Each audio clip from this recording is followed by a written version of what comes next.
All right. So my patient has been running a bit of a temperature for the last few days due to a wound infection.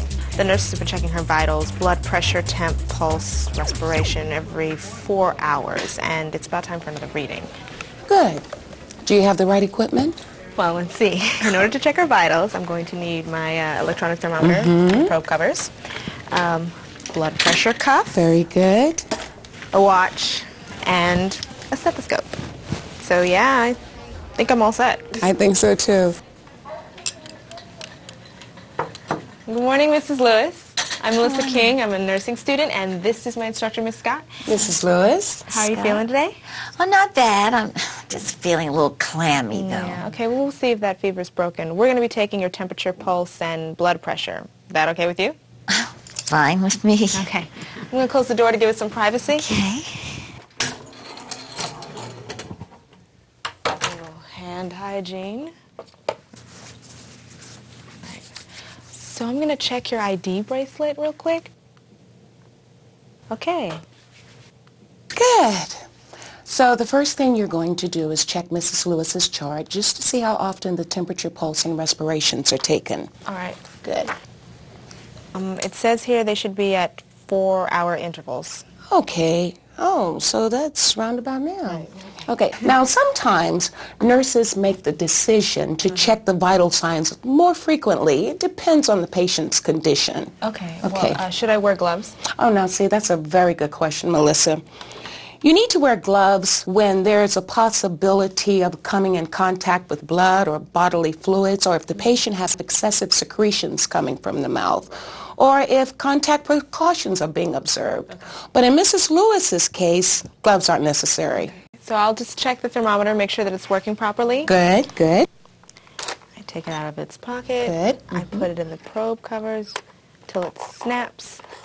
And then I place the thermometer under Mrs. Lewis's tongue in the posterior sublingual pocket. Very good, yes. Okay, Miss Lewis, if you don't mind me, just, raise your tongue a little bit. How's that? All right, close down on it. Okay. I'll wait a couple seconds. Okay, all done. You can open up now. Good. Now be sure to dispose your probe cover, and then you'll want to record your reading on Mrs. Lewis's chart. Right. Okay. So it's 97.3. Good. 97.3, Mrs. Lewis.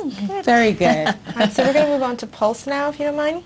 Fine. You can take your wrist here, and with my first, second, and third fingers, place it on the radial artery, and then with my thumb against the back of the wrist, up against the radius bone, right. just enough pressure to feel the pulse in the artery. Then with my watch, I'm going to count the number of pulsations within a 30-second period, That's right. noting the rhythm and the strength of the pulsations. Right.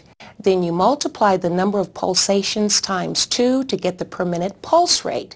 However, if the pulse is abnormal in any way, you'll want to count for a minute. Okay? All right. All right, let's get started.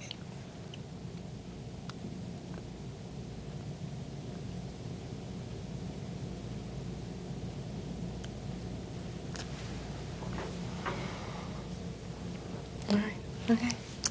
Very good. Very good, Melissa. I noticed you went right from counting the pulse to observing the rise and the fall of her chest. You remembered. And there again, you count for 30 seconds and multiply by 2 to determine breaths per minute. And if her respirations are abnormal in any way, you want to take them for the full minute. You have to remember that. That's very important. You want to chart that down. There it is. Very good. Good. Okay. Okay, Mrs. Lewis, now we're going to move on to blood pressure. All right. Now, we take a patient's blood pressure only after they've rested for at least 5 minutes. And you also want to make sure that the patient hasn't smoked or had any caffeine for at least 30 minutes. Mrs. Lewis, have you had any cigarettes or coffee in the last half hour? No, just a little juice and some oatmeal. Oh, good, good. Now, in this case, we can measure using either arm. If there were a dialysis catheter or any venous access devices like a PICC line or an implantable port or an intravenous access, we'll have to use another limb.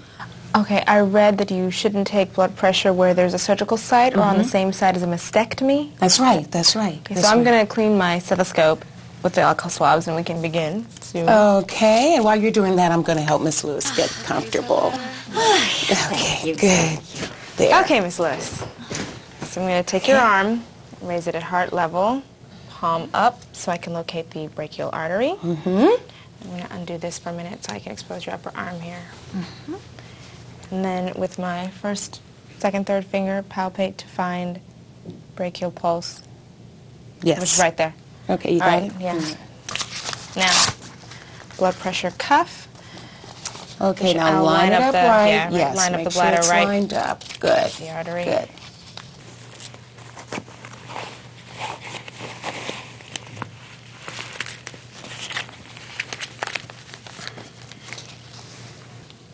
Good.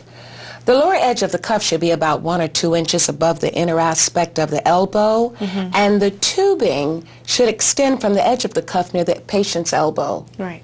Now, tell me, what's your next step? Okay, well, I'll check to make sure the cuff is snug around the upper arm. Then I'll look and see that the gauge is at 0. I'm going to estimate her systolic pressure first. So I'll find the brachial or radial pulse and then tighten the screw valve on the bulb. Okay, right. Now use the bulb to inflate the cuff as you palpate the artery. Okay. All right, now take note of the reading when you can't feel the pulse anymore. This is the estimate of her systolic pressure.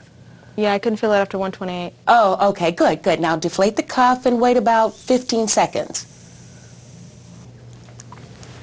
Okay. Good. Now palpate the brachial pulse and place the bell or the diaphragm of the stethoscope firmly over the artery. Now make sure that it's not touching the cuff or her gown. Okay. Just like that. Good. Now you can go ahead and inflate to about 30 millimeters above where the pulse disappeared when you palpate it. Okay, wonderful. Now slowly open the valve on the bulb and let the air out about 2 to 3 millimeters of pressure per heartbeat. When you hear the first sound, that's your systolic pressure. I hear it. Good. Keep deflating until the sound becomes muffled, and then continue to deflate until the sound disappears. Now, you might hear them together or separately, but once the sound disappears, that's the point of a diastolic pressure. It's gone. Okay, what did you get?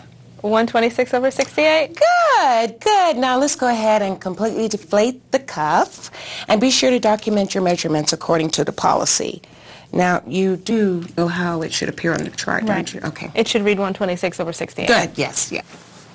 126/68.